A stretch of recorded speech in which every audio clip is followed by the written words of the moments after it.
So hello guys, in this video we are going to learn how to edit your shop location on Etsy. So for that guys, first of all you will have to open any web browser. As you can see, I have selected Google Chrome, but you can select any web browser, and after that search for etsy.com.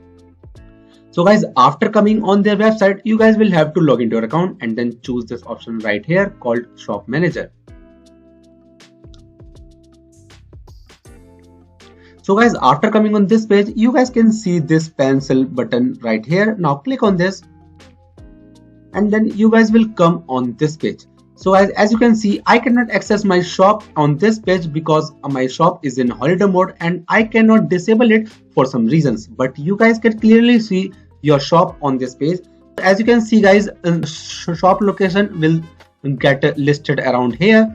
And if you want to change your shop location, then you have to click on the edit button somewhere around here. And after clicking on the edit button, you guys will have to type and search for your location and then select from the suggested ones. And after selecting your location, you guys will have to click on the save button and it will get saved.